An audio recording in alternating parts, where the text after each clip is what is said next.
একদা ওমর মূর্তি পূজারক ছিলেন এবং জন্মগতভাবেই মূর্তির পূজা করতেন। মূর্তির প্রতি তার আন্তরিক বিশ্বাস ছিল।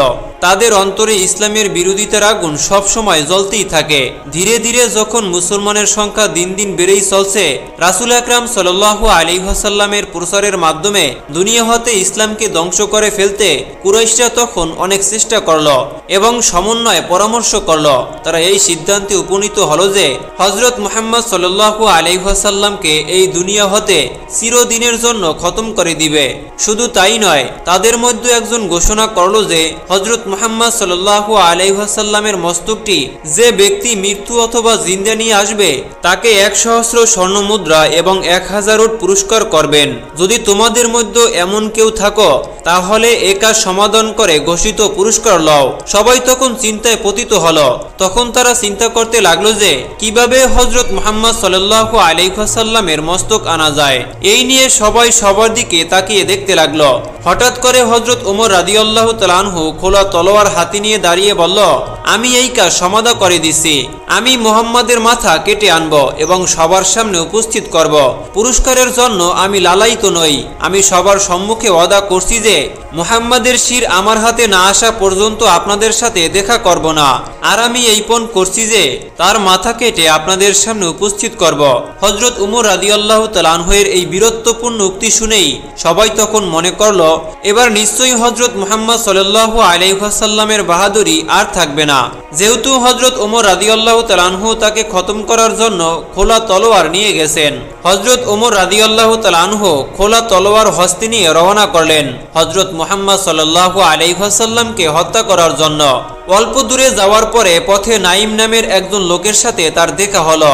নাইম ওমরকে এভাবে খোলা তলোয়ার নিয়ে যেতে দেখে তিনি প্রশ্ন করল, কোথায় যাচ্ছেন? তোমার হাতে খোলা তলোয়ার, এমন কি জরুরি কাজ আছে যে তোমাকে খুবই রাগান্বিত মনে হচ্ছে? হযরত ওমর রাদিয়াল্লাহু তাআলা আনহু আর উত্তেজিত হয়ে বলল, হযরত মুহাম্মদ সাল্লাল্লাহু আলাইহি ওয়াসাল্লামের শিরচ্ছেদ করতে।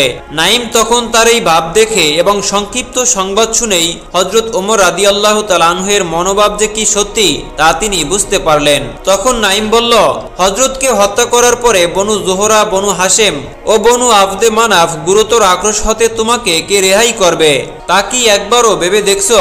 নাইমের এই কথা শুনে হযরত ওমর রাদিয়াল্লাহু তাআলা আনহু আরো বেশি রাগান্বিত হয়ে উঠল। এত কিছু ভাবার তোমার দরকার কি? আসল কথাটি বলো তো দেখি, তোমাকেও কি মুহাম্মাদের জাদুতে ধরছে? আমার মনে হয় তুমি তার ধর্ম ইসলাম গ্রহণ করেছ, সেই জন্য তোমার এত মাথা ব্যথা। তাহলে তুমিও কি তার ধর্ম গ্রহণ করেছ? তাই আমি তোমাকে রফা করে দেই। এই কথা বলেই হযরত ওমর রাদিয়াল্লাহু তাআলা আনহু তার খোলা তলোয়ার উত্তোলন করলেন। নাইমও একটি বেশি উত্তেজিত হয়ে বলল, আমি মুহাম্মাদের ধর্ম গ্রহণ করে নিজেকে ধন্য মনে করছি। এই বলে সে নিজেও হস্তস্থ তলোয়ার উত্তোলন করলেন। কিন্তু পরস্পরের আঘাত প্রত্যাঘাত শুরু হবার পূর্বেই তখন নাইম বলল, আচ্ছা উমর, তোমার নিজের ঘরে যে হযরত মুহাম্মাদের জাদু ঢুকছে তা কি তুমি জানো? আগে নিজের ঘর দেখো, তারপর না হয় মুহাম্মাদের মাথা কেটে আনবে। নাইমের কথা শুনতে পেয়ে যেন উমরের মাথায় আকাশ ভেঙে পড়ছে। আর তাই তিনি নাইমকে বললেন, তোমার কথা কি সত্যি নাকি নিজেকে বাঁচানোর জন্য মিথ্যার আশ্রয় নিচ্ছ? আর তখনই নাইম বলল, হযরত উমর, তুমি মনে রেখো নাইম কোনোদিনও মিথ্যা বলে না। রাগে দুঃখে ক্ষোভে উমর তখনই তার ভগ্নী এবং ভগ্নীপতির বাড়ির দিকে চলে গেলেন। ঠিক তখন তার ভাগ্নী ও ভগ্নীপতি কোরআন তেলাওয়াত করতেছিল। এমন সময় উমর রাদিয়াল্লাহু তাআলা আনহু গৃহের দরজায় কাশাঘাত করে দরজা খুলতে বললেন। হযরত খাব্বাব রাদিয়াল্লাহু তাআলা আনহু দ্রুত একটি গোপন জায়গায় আত্মগোপন করলেন এবং চর্মখণ্ড সরাবারও সময় পেল না। সেটা সেই জায়গায় পড়ে রইল। উমর বললেন, আমি বাইর হতে তোমাদেরকে কি যেন পড়তে শুনেছি। সাইদ সত্য প্রকাশ করতে না পেরে বললেন, কই না তো, আমরা তো কিছুই পড়িনি। আর তখন উমর বলল, আমি শুনেছি তোমরা নাকি পূর্ব ধর্ম পরিত্যাগ করেছ এবং হযরত মুহাম্মদ সাল্লাল্লাহু আলাইহি ওয়াসাল্লামের ধর্ম গ্রহণ করেছ। সাইদ বলল, হযরত মুহাম্মদ সাল্লাল্লাহু আলাইহি ওয়াসাল্লামের ধর্ম যদি সত্য হয়ে থাকে তবে আমিও তা গ্রহণ করব, এতে দোষের কিছু আছে? সাইদের কথায় ওমর রাদিয়াল্লাহু তাআলা আনহুর বুঝতে বাকি রইল না। ওমর রাদিয়াল্লাহু তাআলা আনহু তখন নিশ্চিতভাবে জেনে গেলেন যে তার ভগ্নী ও ভগ্নীপতি ইসলাম ধর্ম গ্রহণ করেছে। তার ক্রোধ আরো দ্বিগুণে বেড়ে গেল। ভাইয়ের নিকট হতে স্বামীকে বাঁচানোর জন্য তার বোন এগিয়ে আসলো। ওমর রাদিয়াল্লাহু তাআলা আনহু এবার তার ভগ্নীকে প্রহার করতে লাগলেন। একসময় প্রহার বন্ধ করে বোনের নিকট প্রশ্ন করলেন, আচ্ছা ফাতেমা, তুমি বলো তো তোমরা দুজনেই কি ইসলাম ধর্ম গ্রহণ করেছ? ফাতেমা অত্যন্ত দৃঢ়তার সাথে জবাব দিল, ভাই, আমরা সর্বশক্তিমান এক নিরাকার আল্লাহ ও তার প্রিয় হাবিব হযরত মুহাম্মদ সাল্লাল্লাহু আলাইহি ওয়াসাল্লামের প্রতি অনুগত্য স্থাপন করেছি। আমাদেরকে তুমি যতই নির্যাতন করো না কেন, আমরা এই ধর্ম কখনো ত্যাগ করব না। হযরত ওমর রাদিয়াল্লাহু তাআলা আনহু তার বোনের কথা শুনে তার চোখে মুখে এক অদ্ভুত অভিব্যক্তি লক্ষ্য করে উমর একাধারে বিস্মিত ও বিমুগ্ধ হয়ে কিছুটা বেসামাল হয়ে নরম গলায় প্রশ্ন করলেন, আচ্ছা ফাতেমা, আমি যখন আসলাম তোমরা যে কি তেলাওয়াত করছিলে তা কি আমাকে একটু দেখাবে? ফাতেমা তার উত্তরে বলল, ভাইজান, আপনি যদি প্রতিজ্ঞাবদ্ধ হন যে পাক কোরআনের পবিত্র আয়াত লিখিত বস্তুর কোনো রকম অমর্যাদা করবেন না, তাহলেই আমরা আপনাকে তা দেখতে দিতে পারি। হযরত উমর রাদিয়াল্লাহু তাআলা আনহু বগ্নির কথা শুনে হ্যাঁ সূচক সায় দিলেন। ভাইয়ের মন পরিবর্তন লক্ষ্য করলেন এবং তার মনোজগতের অবস্থা বুঝতে পেরে ফাতেমা মনে মনে অত্যন্ত আনন্দিত হলেন। তিনি উমরকে বললেন, ভাইজান, এজন্য আপনাকে পবিত্র হতে হবে। উমর রাদিয়াল্লাহু তাআলা আনহু বললেন, কেন? ফাতেমা বললেন, অপবিত্র অবস্থায় আল্লাহর পবিত্র বাণী স্পর্শ করা নিষিদ্ধ, তাই আপনাকে প্রথমে ওযু করে আসতে হবে। উমর রাদিয়াল্লাহু তাআলা আনহু তাতে রাজি হয়ে বলল, আচ্ছা আমি করব, তবে ওযু কি রূপে করতে হয় তা তো আমি জানি না, তুমি যদি ওযু করা আমাকে শিখিয়ে দিতে। ফাতেমা তখন তাকে ওযু করার নিয়ম বলে দিলেন। তিনি ওযু করে বোনের দেয়া বস্ত্র পরলেন, তারপর পাক কোরআনে লিখিত চর্মখণ্ডখানা তার হাতে দিলেন। ওমর রাদিয়াল্লাহু তাআলা আনহু হাতে নিয়ে তা পাঠ করতে লাগলেন। চর্মখণ্ডে সূরা তোহা ও সূরা হাদীদ ছিল। তিনি এই সূরাদ্বয় তেলাওয়াত করে যেন তন্ময় হয়ে গেলেন। সহসা তার নিজের অজ্ঞাতসারে মুখ দিয়ে বের হলো, আহা, এত সুললিত ভাষা, কি অপরূপ বর্ণনা ভঙ্গি এবং কি সুন্দর অর্থ। তেলাওয়াত শেষ করলেন, তখন তার অবস্থা সম্পূর্ণভাবে পরিবর্তন লক্ষ্য করা গেল। তিনি আর স্থির থাকতে পারলেন না। তিনি যেন এক নতুন আলোর সন্ধান পেল। হযরত ওমর রাদিয়াল্লাহু তাআলা আনহু অভাবনীয়ভাবে অভিভূত হয়ে তার ভগ্নিপতি সাইয়্যিদকে বললেন, সাইয়্যিদ, তুমি এই মুহূর্তে আমাকে হযরত মুহাম্মদ সাল্লাল্লাহু আলাইহি ওয়াসাল্লামের নিকটে নিয়ে চলো। হযরত খাব্বাব রাদিয়াল্লাহু তাআলা আনহু এতক্ষণ পর্যন্ত আত্মগোপন করেছিলেন।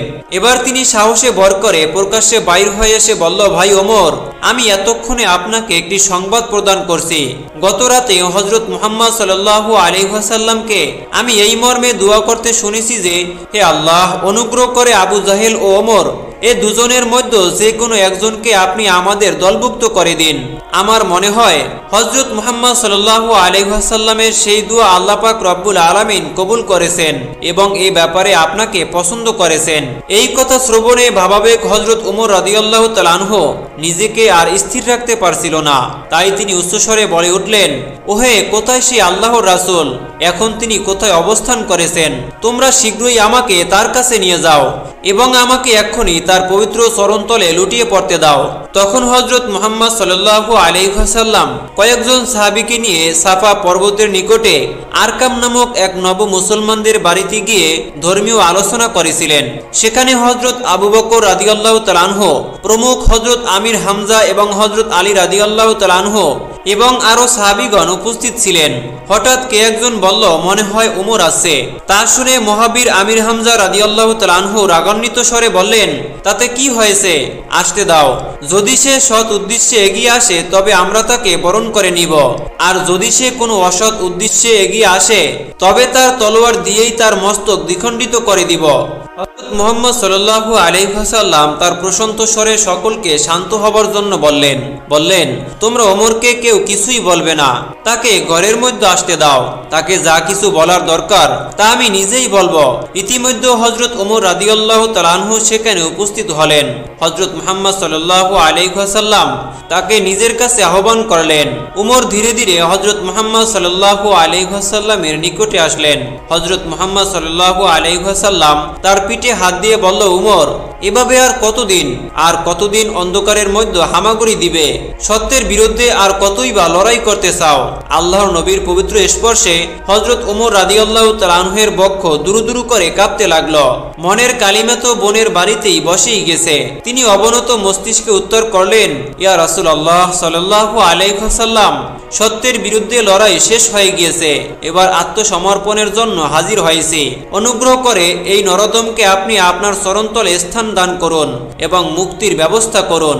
এই বলে হযরত উমর রাদিয়াল্লাহু তাআলা আনহু তার হাতের তলোয়ারখানা হযরত মুহাম্মদ সাল্লাল্লাহু আলাইহি ওয়াসাল্লামের পায়ের নিকটে রেখে দিলেন। হযরত মুহাম্মদ সাল্লাল্লাহু আলাইহি ওয়াসাল্লাম তখন শান্ত গলায় বললেন, উমর, এতদিনে তোমার ভুল ভেঙেছে, এসো তবে এবার তোমাকে ধর্মভুক্ত করে খাঁটি ও সত্য লাভ করার উপায় বের করে দেই। হযরত মুহাম্মদ সাল্লাল্লাহু আলাইহি ওয়াসাল্লাম উমরকে কালেমায়ে তাইয়্যিবা পাঠ করিয়ে ইসলাম ধর্মে দীক্ষিত করলেন। তারপরে হযরত মুহাম্মদ সাল্লাল্লাহু আলাইহি ওয়াসাল্লাম সাহা আনন্দে উচ্চ এক ধ্বনি করলেন, আল্লাহু আকবার। সঙ্গে সঙ্গে উপস্থিত সবাই সমস্বরে বলে উঠল, আল্লাহু আকবার। মনে হয় এই যেন মুসলমানদের বিজয়ের এক আনন্দ ধ্বনি। এই ধ্বনি ছিল মুসলমানদের জন্য প্রথম বিজয় ধ্বনি। আর হযরত উমর রাদিয়াল্লাহু তাআলা আনহুর ইসলাম গ্রহণ ছিল ইসলাম বিজয়ের প্রথম পর্যায়ে। হযরত উমর রাদিয়াল্লাহু তাআলা আনহু আরব সাম্রাজ্যের খলিফা বা বাদশাহ হয়ে অতি সাধারণ ব্যক্তির ন্যায় জীবনযাপন করতেন। গভীর রাত্রে একদিন খলিফা উমর রাদিয়াল্লাহু তাআলা আনহু একজন দেহরক্ষী হিসাবে আব্বাসকে সঙ্গে নিয়ে সাধারণ নাগরিকের ছদ্মবেশে শহরের নির্জন পথ দিয়ে চলতে লাগলেন। চলতে চলতে তারা একটি পাতার কুটির সামনে এসে উপস্থিত হলেন। শুনতে পেলেন কয়েকটি শিশু একত্রে কান্না করছে। কুটিরের ভাঙ্গা বেড়ার ফাঁক দিয়ে তারা দেখতে পেলেন এক বৃদ্ধা উনুনের পাশে বসে আছে, আর তার আশেপাশে কয়েকটি ছেলে মেয়ে ক্ষুধায় কাতর হয়ে কান্না করছে। বহুক্ষণ অপেক্ষা করে তিনি বিরক্ত হয়ে কুটিরে প্রবেশ করলেন। তখন জিজ্ঞাসা করলেন, তুমি এখনো এদের খাবার দিচ্ছ না কেন? রাত্রি তো অনেক হয়েছে, এরা ক্ষুধায় অতিশয় কাতর হয়ে পড়ছে, শীঘ্রই এদেরকে খাবার দাও। বৃদ্ধটি আগন্তুকের মুখের দিকে তাকিয়ে বলল, ঘরে খাবারের জিনিস বলতে কিছুই নেই, কি খেতে দিব ওদের? হযরত ওমর রাদিয়াল্লাহু তাআলা আনহু বললেন, কেন, ওই হাড়িতেই তো খাবার রান্না করছো, সেই খাবারই তাদেরকে খেতে দাও। আর তখনই বিদ্যার দুচুক হতে পানি গড়িয়ে পড়ল। তিনি জবাব দিল, হাড়িতে শুধু পানি আর পাথর। হযরত ওমর রাদিয়াল্লাহু তাআলা আনহু অবাক হয়ে প্রশ্ন করলেন, এমন করার কারণ কি? বিদ্যা ধীরে ধীরে উত্তর দিল, এরা খাবারের আশায় থেকে থেকে কেঁদে কেঁদে হয়রান হয়ে ধীরে ধীরে ঘুমিয়ে পড়বে, আর আমিও এদের আবদার হতে রক্ষা পাব। হযরত উমর রাদিয়াল্লাহু তাআলা আনহু এর মন করুণায় গলে গেল। তিনি বললেন, আহা, খুব তো কষ্ট তোমাদের, এই ছেলে মেয়েদের পিতা কোথায়? বৃদ্ধা স্ত্রী লোকটি বলল, সেই ছিল আমার একমাত্র পুত্র, গত বছর সে আর এই সন্তানদের জননী জান্নাতবাসী হয়ে গেছে। এদের নিয়ে পড়ছি আমি মহা বিপদে, কিভাবে যে এদের আহার যোগাবো কিছুই ভেবে পাই না। হযরত ওমর রাদিয়াল্লাহু তাআলা আনহু তখন বললেন, এই শিশুদেরকে আরো কিছুক্ষণ বলিয়ে রাখো, আমরা কিছু খাবার তাদের জন্য নিয়ে আসি। এই কথা বলে হযরত ওমর রাদিয়াল্লাহু তাআলা আনহু সেখান হতে তখন চলে গেল। তিনি ফিরে গিয়ে খাদ্য ভাণ্ডার খুলে তেল, মশলা এবং কিছু জ্বালানি কাঠ তার হাতে দিলেন। তারপর এক বস্তা ময়দা নিজের পেটের উপরে তুলে নিলেন। সঙ্গীটি ওই ময়দানের বস্তাটি তাদের কাঁধে নিতে চাইল, কিন্তু উমর রাদিয়াল্লাহু তাআলা আনহু তার প্রস্তাবে রাজি হলো না। তিনি বললেন, আমার অপরাধের বোঝা আমাকেই বইতে দাও, রোজ কিয়ামতে আমার পাপের বোঝা তোমরা কেউই বইতে আসবে না। আর তখনই দুজনে বিদ্যার জীর্ণ কুটিরে ফিরে এলেন। হযরত ওমর রাদিয়াল্লাহু তাআলা আনহু নিজের হাতে শিশুদেরকে পেট ভরে খাইয়ে দিলেন। উদর পূর্তি করে ভোজন করার পরে তাদের মুখে হাসি ফুটে উঠল। শিশুদের হাসি দেখে হযরত ওমর রাদিয়াল্লাহু তাআলা আনহু এর মুখেও তৃপ্তি ও আনন্দের হাসি ফুটে উঠল। হযরত ওমর রাদিয়াল্লাহু তাআলা আনহু তার সঙ্গীকে নিয়ে বিদায় গ্রহণের সময় বৃদ্ধকে বললেন, বুড়িমা, এই বাচ্চাদের ভাবনা তোমাকে আর ভাবতে হবে না। খলিফা ওমর রাদিয়াল্লাহু তাআলা আনহু এর রাজকোষ হতে তোমরা নিয়মিত মাসিক সাহায্য পাবে। বিদ্যা অতিশয় খুশি হয়ে তাকে প্রাণ ভরে দোয়া করতে লাগলো। এর কিছুদিন পরে গভীর রাত্রে একদিন দীর্ঘায়িত ব্যক্তি শহরের পথ ধরে চলতে লাগলেন। চারদিকে নীরব নিস্তব্ধ রজনী, মরুর বাতাসে খেজুরের পাতাগুলো দোল খাচ্ছে। হঠাৎ একটি তাঁবুর কাছে আসতেই তিনি শুনতে পেলেন নারীর কণ্ঠে করুণ আকফুট আওয়াজ। তিনি কান পেতে কিছুক্ষণ দাঁড়িয়ে থেকে তাঁবুর দিকে অগ্রসর হলেন। তাঁবুর দরজায় এক ব্যক্তি বিশেষ চিন্তিত হয়ে বসেছিল। একটি লোককে আসতে দেখে সে উঠে দাঁড়ালো। আগন্তুকটি তাকে জিজ্ঞাসা করলেন, এই তাঁবু থেকে একটি রমণীর আর্তনাদ শুনতে পাচ্ছি, ব্যাপার কি জানতে পারি? আর তখনই লোকটি জবাব দিল, আমরা বেদুইন, পথে প্রান্তরে মরুভূমিতে আমাদের দিন কাটে। আমরা বহুদূর থেকে এখানে এসেছি খলিফা হযরত ওমর রাদিয়াল্লাহু তাআলা আনহু এর সঙ্গে দেখা করার প্রত্যাশায়। শুনেছি তিনি অতিশয় দয়ালু, আমাদের দুঃখের কথা শুনলে তিনি নিশ্চয়ই আমাদেরকে সাহায্য করবেন। কিন্তু খুব বিপদে পড়ে গিয়েছি। আমার স্ত্রী ছিল আসন্ন প্রসবা। এখানে আসার পরেই তার প্রসব বেদনা শুরু হয়ে গেছে। এখানে আমি একা এবং অসহায়, কি যে উপায় হবে তা ভেবে পাচ্ছি না। আগন্তুকটি বললেন, আপনি ব্যস্ত হবেন না, আমি শীঘ্রই এর একটা ব্যবস্থা করছি। এই কথা বলে তিনি চলে গেলেন এবং কিছুক্ষণের মধ্যেই একটি মহিলাকে সঙ্গে নিয়ে ফিরে এলেন। মহিলাটির সঙ্গে প্রসাব করানোর উপযোগী সরঞ্জাম ছিল। তিনি সেগুলো নিয়ে তাঁবুর মধ্যে প্রবেশ করলেন। আগন্তুক ব্যক্তির সঙ্গে কিছু ময়দা এবং কিছু খাদ্যদ্রব্য নিয়েছিল। তিনি সেগুলো বেদুইনকে প্রদান করলেন। কিছুক্ষণ পরে তাঁবুর মধ্য হতে মহিলাটি সর্বকণ্ঠে বলল, আমিরুল মুমিনিন, আপনার বন্ধুটিকে বলুন তার একটি পুত্র সন্তান ভূমিষ্ঠ হয়েছে। আমিরুল মুমিনিন? কে আমিরুল মুমিনিন? বেদুইনটি রীতিমতো চমকে উঠল। সে বিস্মিত দৃষ্টিতে আগন্তুকের মুখের দিকে তাকিয়ে থাকল। আগন্তুক বলল, এতে অবাক হবার কিছুই নেই ভাই, লোকে আমাকে আমিরুল মুমিনিন উমর বলে জানে, আর এই মহিলাটি আমার স্ত্রী। বেদুইন ভয়ে ভক্তিতে নত হয়ে খলিফা ওমর রাদিয়াল্লাহু তাআলা আনহুর কদমমুচি করলেন। মৃদুস্বরে বলল, আমার বেয়াদবি মাফ করবেন জাহাপনা, আমি না জেনে অনেক অপরাধ করেছি। খলিফা ওমর রাদিয়াল্লাহু তাআলা আনহু তার মাথায় হাত রাখলেন আর তখন তিনি বললেন, তোমার কোনো অপরাধ নেই ভাই। আচ্ছা, এবার আমরা আসি, আগামীকাল আমার সঙ্গে সাক্ষাৎ করো। তারপর বেগম সাহেবাকে সঙ্গে নিয়ে মরুভূমির পথে অন্ধকারের মাঝে অদৃশ্য হয়ে গেলেন। খলিফা হযরত ওমর রাদিয়াল্লাহু তাআলা আনহু সবসময় চিন্তা করতেন যে প্রজারা কিরূপে সুখে থাকবে, কিসে তাদের দুঃখ কষ্ট দূর হবে। এই চিন্তা নিয়ে তিনি সবসময় ব্যস্ত থাকতেন।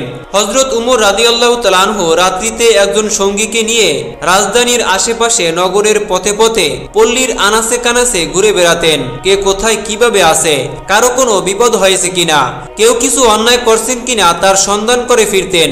এক রাত্রিতে তিনি একটি কুটিরের পাশ দিয়ে যাচ্ছিলেন। এমন সময় শুনতে পেলেন ঘরের মধ্যে দুজন চাপা স্বরে কথা বলছে। একজন বয়স্কা রমণী তার কন্যাকে বলছিল, আমরা খুবই গরিব, দুধ বিক্রি করে যা সামান্য কিছু লাভ হয় তাতে আমাদের দুবেলা চলতে চায় না। দুধে যদি কিছুটা পানি দেওয়া যায় তাতে কিছু লাভ বেশি হতে পারে, আর এতে আমাদের অবস্থার পরিবর্তন হতে পারে। কন্যা তার মাতাকে বাধা দিল আর বলল, মা, এটা তোমার অন্যায়। খলিফা ওমর রাদিয়াল্লাহু তাআলা আনহু কি হুকুম জারি করেছেন তা কি তোমার স্মরণ নেই? দুধে পানি মিশালে আমাদের অপরাধ হবে, আর আমরা যদি ধরা পড়ি তবে খলিফার বিচারে আমাদের কঠিন শাস্তি হবে। তখন তার মা বলল, মা, এই কথা তো কেউই জানবে না। তখন তার কন্যা জবাব দিল, মা, কেউ বুঝুক আর না বুঝুক সবকিছু আল্লাহ পাক রব্বুল আলামিন দেখছেন, তার চোখকে কিছুতেই ফাঁকি দেওয়া যাবে না। আমরা মুসলমান, আমাদের এই অন্যায় কাজ করা উচিত হবে না। তখন তার মা বলল, তুমি ঠিক কথাই বলছো, আর কখনো এমন অন্যায় চিন্তা করব না। খলিফা ওমর রাদিয়াল্লাহু তাআলা আনহু মাতা ও কন্যার কথা শুনে পথ চলতে লাগলেন। সঙ্গী আসলামকে বললেন, আসলাম, মেয়েটির সাধুতার তুলনা হয় না। আসলাম বললেন, জাহাপনা, শুধুমাত্র 1000 দিরহামে এই বালিকার পুরস্কার হয় না। আর তখন আমিরুল মুমিনিন হযরত ওমর রাদিয়াল্লাহু তাআলা আনহু বললেন, আগামীকাল দরবারে হাজির হবার জন্য এদেরকে ডেকে পাঠাবে, আমি একে উপযুক্ত পুরস্কার প্রদান করব। পরের দিন যথাসময়ে দরবার বসল। আসলাম পূর্ণ নির্দেশ অনুযায়ী মাতা ও কন্যাকে দরবারে উপস্থিত করলেন। খলিফা সেদিনের দরবারে দেশের জ্ঞানী গুণীদের হাজির হবার জন্য অনুরোধ জানিয়েছিলেন এবং আপন পুত্রদেরও দরবারে উপস্থিত থাকার জন্য নির্দেশ দিয়েছিলেন। খলিফা উমর সমস্ত সকলের কাছে রাত্রির কাহিনী বর্ণনা করলেন। তারপর বললেন, এই বালিকাটি অতিশয় দরিদ্র, এর পিতা নেই। বালিকাটির সাধুতা আমাদের সকল মুসলমানদের জন্য একটি আদর্শ। এমন একটি মেয়ে এদেশে আর একটিও নেই বললেই চলে। এরূপ সৎ বালিকাকে গ্রহণ করার জন্য আমার দরবারে কোনো যুবক আছো কি? সবার লোকেরা নীরবে খলিফার মুখের দিকেই চেয়ে রইল। হঠাৎ এক পাশ থেকে একটি যুবক উঠে দাঁড়ালো। ধীরে ধীরে বলল, আমিরুল মুমিনিন, এই বালিকাটি যদিও অতিশয় গরিব কিন্তু তার মনটা খুব মহৎ, একে স্ত্রী রূপে লাভ করা অতিশয় ভাগ্যের কথা। আর তখন তার কথা শুনে খলিফা হযরত ওমর রাদিয়াল্লাহু তাআলা আনহু অনেক খুশি হলেন। সৎলোক আল্লাহ তাআলার অতিশয় প্রিয়। তুমি আমার পুত্র হয়েও এইরূপ একটি দরিদ্র এতিম কন্যাকে বিবাহ করতে রাজি হয়েছো, এই জন্য তোমাকে দোয়া করছি। আল্লাহ পাক রব্বুল আলামিন তোমাদেরকে সুখে রাখুন। খলিফা উমর কোনোদিন কোনো কাজকেই ছোট মনে করতেন না। শাহী দরবারে বিচার আচার এবং রাজ্য পরিচালনা থেকে শুরু করে নিজের ঘর সংসারের সব কাজ তিনি নিজের হাতে করতেন। এক দ্বিপ্রহরে অত্যন্ত প্রখর রৌদ্রে খলিফা রাদিয়াল্লাহু তাআলা আনহু ছোটাছুটি করছিলেন। মদিনার একজন অতিশয় গণ্যমান্য ব্যক্তি সে সময় তার সঙ্গে সাক্ষাৎ করতে এলেন। তিনি খলিফাকে ব্যস্ত হয়ে রৌদ্রের মাঝে ঘুরতে দেখে তাকে জিজ্ঞেস করলেন, আমিরুল মুমিনিন, আপনি দুপুর বেলায় এই দারুণ রোদে এমন ভাবে ব্যস্ত হয়ে পড়ছেন কেন, তা আমি অনুমান করতে পারছি না। ওমর জবাব দিলেন, বাইতুল মালের একটি উট হারিয়ে গেছে। আমি চারদিক খুঁজে খুঁজে হয়রান হয়ে পড়লাম, অথচ উটটির সন্ধান পাচ্ছি না। গণ্যমান্য ব্যক্তিটি জবাব দিলেন, এই সামান্য কাজে আপনার সময় ব্যয় করা উচিত নয়, এই জন্য একজন লোক নিযুক্ত করা প্রয়োজন। খলিফা একটু হেসে জবাব দিলেন, নিজে যা পারা যায় তা অপরের জন্য ফেলে রাখতে নেই। বাইতুল মাল আমার নিজের সম্পত্তি নয়, সুতরাং এটা তুচ্ছ বা অবহেলার বস্তু নয়। আর তখন আমিরুল মুমিনিন হযরত ওমর রাদিয়াল্লাহু তাআলা আনহু এর কথা শুনে গণ্যমান্য ব্যক্তি পুনরায় কথা বলার সাহস পেল না। তিনি জানতেন খলিফা ওমর রাদিয়াল্লাহু তাআলা আনহু সারা মুসলিম জাহানের বাদশা।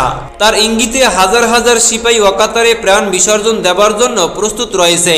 একদা হযরত ওমর রাদিয়াল্লাহু তাআলা আনহু সিরিয়ায় যাচ্ছিলেন। পথের মধ্যে দেখতে পেলেন একজন বৃদ্ধা একটি ছোট তাঁবুর পাশে মলিন মুখে বসে রয়েছেন। তখন তিনি তার পাশে গিয়ে জিজ্ঞেস করলেন, তুমি এভাবে এখানে বসে রয়েছ কেন? বুড়িমা উত্তর দিল, শুনেছি খলিফা হযরত ওমর রাদিয়াল্লাহু তাআলা আনহু আজ এই পথে যাবেন, তার সঙ্গে সাক্ষাৎ করার আশায় অপেক্ষা করছি। খলিফা ওমর রাদিয়াল্লাহু তাআলা আনহু তাকে কৌতূহলী হয়ে প্রশ্ন করলেন, খলিফা কেমন লোক বুড়িমা? আর তখন বৃদ্ধা বলল, সে বদলোকের কথা শুনে কি হবে বাবা? খলিফা হেসে জিজ্ঞেস করলেন, তাকে বদলোক বলছো কেন?